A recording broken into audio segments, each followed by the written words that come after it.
బిస్మిల్లాహిర్రహమానిర్రహీం. మిత్రులారా, అస్సలాము అలైకుం. దైవశాంతి అందరిపై కురియుగాక. మనం ఈ రోజున 17వ అధ్యాయం నుండి 13, 14 వాక్యాలు తెలుసుకున్నాము. మరణం తర్వాత జరగబోయే ఒక సంఘటన గురించి దేవుని తెలియపరుస్తున్నాడు. ఇక్కడ మనం చాలా రకాల పనులు చేస్తాం. మంచి పనులు ఉంటాయి, చెడు పనులు కూడా ఉంటాయి. ప్రతిదీ కూడా దైవం లిఖిస్తున్నాడు. ఏమండి, ఒక చిట్టాను తయారు చేయడం జరుగుతుంది. ఆ చిట్ట ప్రళయ దినాన ఏం జరగబోతుందో ఇక్కడ చెప్తున్నాడు. ప్రతి మనిషి జాతకాన్ని మేము అతని మెడకే వేలాడగట్టాము. ప్రపంచం పరలోకంలో గురించి చెప్తున్నాడు. ఇది తీర్పు దినాన. ఎప్పుడు వస్తుంది? అది ఎప్పుడు వస్తుందో తెలియదు. మానవులందరూ కూడా చనిపోయిన తర్వాత తిరిగి లేపడం జరుగుతుంది. ఎందుకంటే కర్మలకు సమాధానం చెప్పుకోవాలి కదా. ఊరికి విడిచిపెడతాడు దైవము.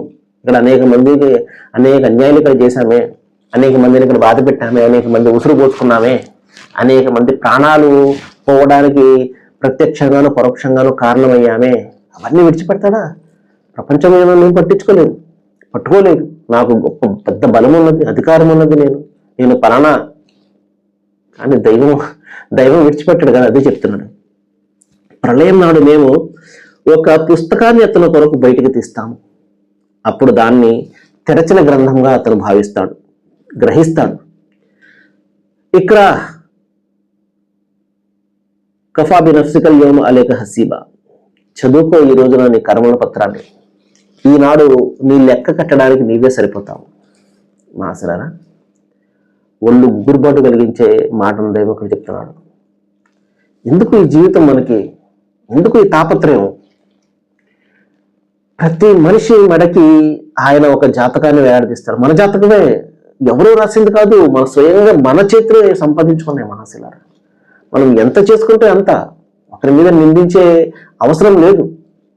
ఏ ఒక్కరు మన చేత బలవంతంగా తప్పులు చేయించరు. ఏ ఒక్కరు బలవంతంగా మన చేత మంచి పనులు చేయించరు. మనమే ప్రతిదానికి కారణము మహాసలా. ఈ విషయాన్ని మనం గమనిస్తే, ఈ విషయాన్ని మనం గ్రహిస్తే చాలా రకాల తప్పుల నుండి మనం బయటపడే అవకాశం ఉంది. ప్రతి మనిషి జాతకాన్ని అతని మెడకు వేలాడదీస్తాము.